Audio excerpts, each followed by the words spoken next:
창세기 3장 1절부터 8절까지 말씀.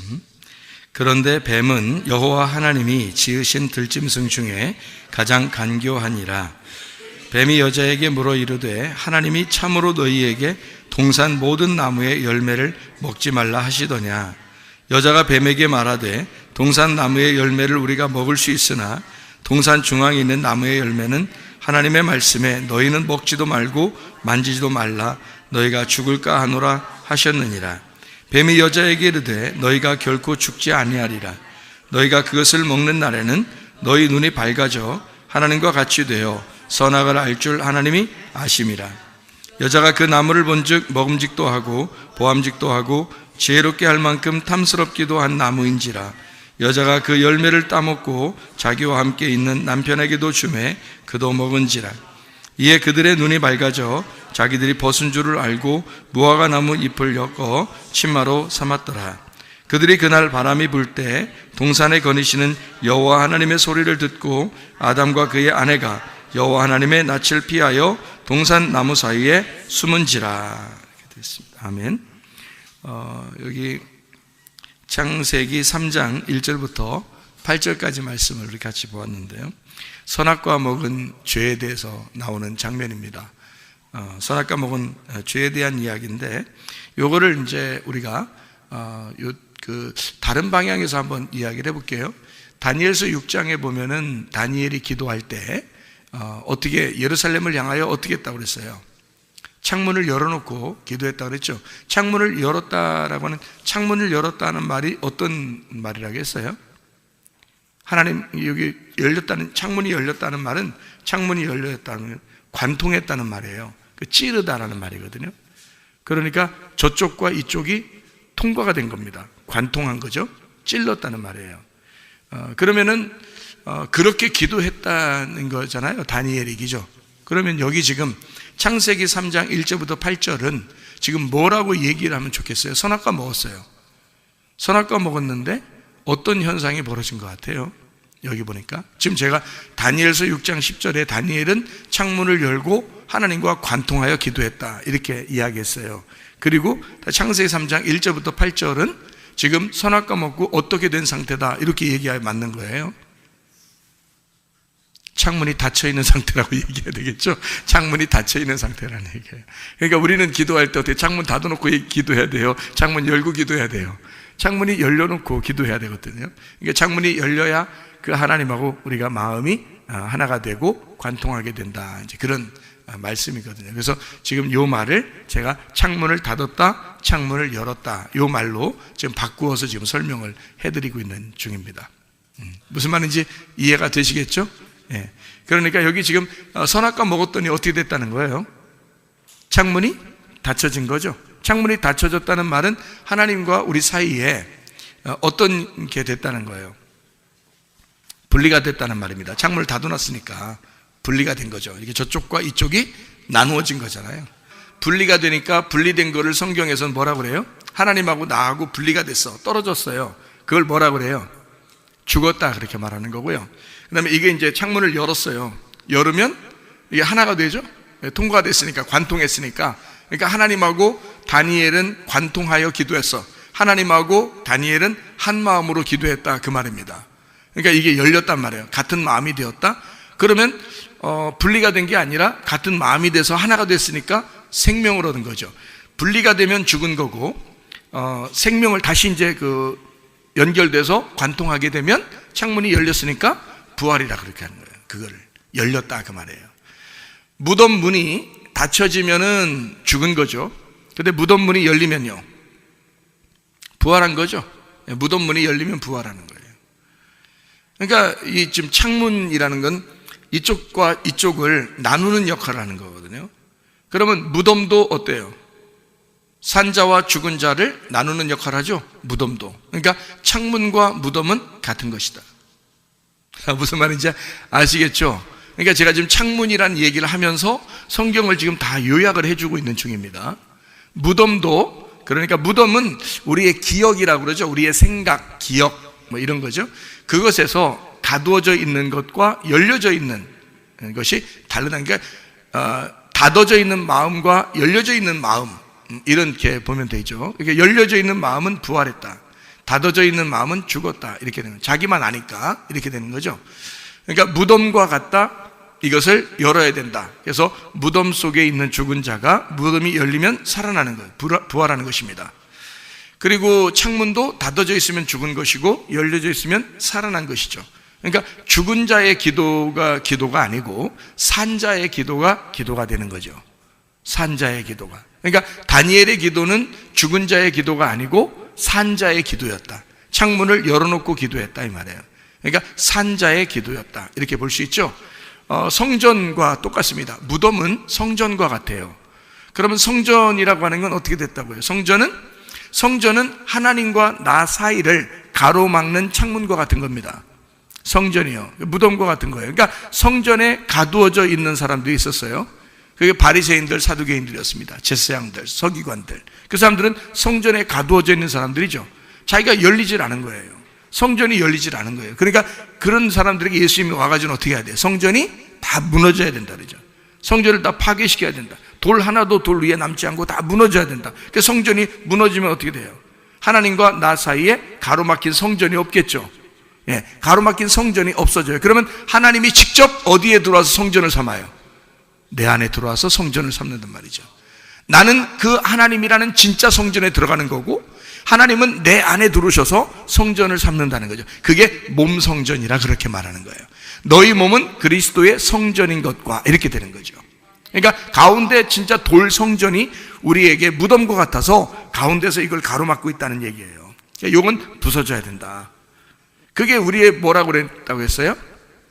육체라고 그랬습니다. 그래서 말씀이 육체를 입고 오셨다, 요한복음 1장 14절에 말했는데, 그 육체가 예수님이 십자가 못 박혀 돌아가실 때, 그때 육체라고 하는 뭐가 찢어졌어요? 휘장이 찢어졌죠. 히브리서 10장 20절의 말씀이에요. 그래서 휘장이 일부러 왜 찢어질까? 육체를 설명하기 때문에 그런 거예요. 그게 가로막고 있는 창문이기 때문에 그렇습니다.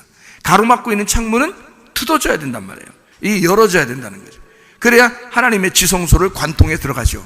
그래서 지성소를 막고 있는, 하나님의 말씀을 막고 있는 이 휘장은 찢어져야 된다. 예수님이 돌아가시면서 찢어지신 거예요. 그래서 이쪽 통과해가지고 지성소를 만나게 되는 거예요. 그 지성소의 법궤를 만나게 되는 거죠. 그게 이제 창문 열렸다, 이렇게 말하는 거죠. 창문이 열렸다, 휘장이 찢어졌다, 무덤문이 열렸다, 성전이 파괴됐다, 같은 말이죠. 그죠? 육체가 죽었다. 육체가 죽으면 말씀이 살아나는 거죠. 그래서 육체가 죽고 말씀이 살아나는, 우리의 속에서 이제 살아나는 그런 역사가 그렇게 일어나야 되는 거죠. 자, 그러니까 지금 제가 이야기하는 것들은 성경의 어떤 요약 같은 그런 얘기죠. 그러니까 창세기부터 쭉 이제 얘기하는 그런 내용들입니다. 먼저 창조됐을 때는 예창조라고 그러죠. 그러니까 예창조는 무너지고, 땅에 있는 거니까 땅에 있는 지체는 무너지고, 하늘에 있는 것들이 새로워진다 해서 그걸 새 창조라 그렇게 말하죠. 영의 창조라, 영의 거듭남, 새로 태어났다, 이렇게 볼 수 있죠. 그러니까 우리가 땅에 있는 운명은 어떻게, 나를 가로막는 거죠. 땅에 있는 운명이 하나님과 나 사이를 가로막고 있어요. 땅에 있는 운명이. 그게 어떻게 생겨난 운명이냐면, 창문 닫혀서, 그러니까 선악과 먹고 창문이 닫혀 있는 상태에서 태어났기 때문에 그런 거예요. 인간이 땅에서 태어날 때는. 그러면 그게 하나님과 가로막는 그 걸림돌이라는 거죠. 그 걸림돌이 치워졌을 때는 새롭게 하늘의 운명으로 바뀌는 거죠. 그래서 땅의 운명은 또 뜯어져야 된다. 이 포장지가 뜯어질 때, 그때 하늘의 운명을 만나게 된다는 거죠. 그걸 이제 거듭났다 얘기하는 거고, 새로 태어났다, 부활했다, 이렇게 얘기하는 말씀이 되겠습니다. 자, 무슨 말인지 이해가 되시겠죠? 그러니까 무덤과 같고, 그리고 성전과 같고, 그것이 이제 우리가 성전, 무덤, 이런 얘기를 하는 것은 그 소개가 어떻게 됐다고 그래요? 소개가? 뭔가 그릇처럼 이렇게 속에 공간이 생겼다는 얘기입니다. 그 공간이. 그러니까 비어있다, 이 말이에요. 거기에다가 시체를 집어넣으면 무덤이 되는 거고요. 거기에 이제 율법을 아는 이제 지도자들이 들어가게 되면 이 땅에 율법사들이 되는 거예요. 그러니까 요게 요 안에 비어있기 때문에 뭐가 들어가는 거거든요. 그 안에. 그러니까 이 비어있다라고 할 때 이 비어있다는 것을 뭘로 표현할 수 있냐면 우리 마음이라고 표현할 수 있거든.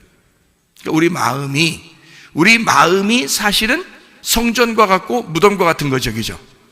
예, 그러니까 뭐가 하나님과 나 사이를 가로막는 거예요? 마음이죠. 내 마음이 하나님과 나 사이를 가로막고 있다 이거죠. 그러면 내 마음은 어떻게 돼야 돼요? 찢어져야 되겠죠. 내 마음이 찢어질 때 하나님의 마음이 밀고 들어오는 거예요. 그래서 내 마음과 하나님의 마음의 전쟁이 영적 전쟁인 거예요. 그러니까 나와 하나님과의 전쟁인 거죠. 그러니까 내가 파괴가 되고, 내가 파괴가 됐다는 말은 내가 멸망하고 내가 찢어졌다는 얘기고, 그 찢어진 그 틈 사이로 하나님의 마음이 들어오셔야 되는 거예요. 그러니까 내 마음으로 살아라는 얘기 아니잖아요, 성경에서. 내 마음은 하나님과 나 사이를 가로막는 창문과 같은 거예요. 그것이 뜯어지고 하나님의 마음이 들어올 때 하나님 마음으로 살아야죠. 그러니까 내 계획대로 살지 않고 내 말대로 살지 않고 하나님이 나와 함께 하셔야 된다 이거죠. 그거를 이제 이사야서 7장과 8장에는 뭐라고 표현했냐면 임마누엘 하나님이다 이렇게 표현한 거죠. 너의 계획과 너의 말들이 다 하나도 이루어지지 않을 것이다.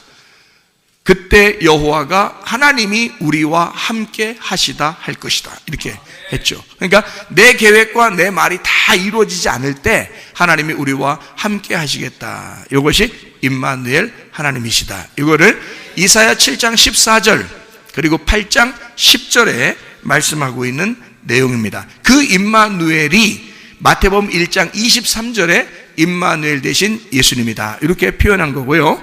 마태복음 1장 21절에는 예수, 그가 구원자이다. 그 구원자 예수라는 이름은 여호와가 도움이시다라는 뜻이에요. 여호와가 도와주신다. 그 도와주신다는 그 말들은 다 이 도와주신다, 구원자이시다, 구세주다라고 얘기하는 소조라는 단어를 썼는데, 그 소조라는 말은 여러 가지의 의미를 가지고 있다고 그랬습니다. 하나의 단어만, 죄에서 용서한다는 것만 얘기하는 게 아니에요. 소조라는 말은 자유하게 한다, 너희를 해방한다, 너를 풀어준다, 너를 구원한다, 너를 기쁘게 한다, 너를 행복하게 만든다, 너를 치료하신다, 너의 마음을 위로하신다, 안전하게 만든다, 건강하게 만든다, 행복하게 만든다, 이런 의미를 다 가지고 있어요. 그게 소조라는 단어입니다. 그러니까 예수님은 이 땅에 오셔서 우리에게 치료가 되시고, 예수는 이 땅에서 우리를 구원하시고, 예수는 이 땅에 우리를 해방하시고, 예수는 이 땅에 우리에게 오셔서 우리를 용서하시고, 예수는 이 땅에 우리를 안전하게 만드시고, 예수님은 우리에게 오셔서 우리를 건강하게 만드시고, 예수님은 그러니까 이게 실질적인 것이 돼야 된다는 거죠. 예수가 어떤 막연한 의미, 그냥 막연한 단어에 그냥 예수, 이렇게 우린 예수를 믿어, 막연한 예수를 믿는 게 아니라 진짜 구체적이고 나와 함께 하시는 그런 하나님, 나의 도움이 되시는 예수님을 믿는 거예요, 우리가요. 그러니까 예수님을 믿을 때 그냥 대충 그냥 예수님 믿습니다, 이런 게 아니에요. 정말 구체적입니다. 주님이 건강이 안 좋은 사람에게는 어떤 예수가 필요하겠어요? 건강을 주시는 예수님 필요하죠. 병이 있는 사람은요, 치료해 주시는 예수님 필요하죠. 가정에 문제가 있는 사람은 가정의 문제를 해결해 주시는 예수님이 필요하죠. 어떤 사람은 불안하고 막 이렇게 그런 사람에게는 두려움 없이 불안하지 않고 평안을 주시는 예수님 필요하죠. 그죠? 위로해 주시는 그런 예수님 필요하고, 두렵고 막 무섭고 우울하고 막 기분이 막 이렇게 안 좋은 사람, 그런 사람은 기쁨의 예수님 필요하고요. 행복한 예수님이 필요하다 그 말입니다. 이런 예수님이 구체적으로 우리와 함께 하시는 예수님, 그거를 예수 구원자라고 마태복음 1장 21절에 말씀하고 있다 그 말입니다. 그 예수를 만나야 되는데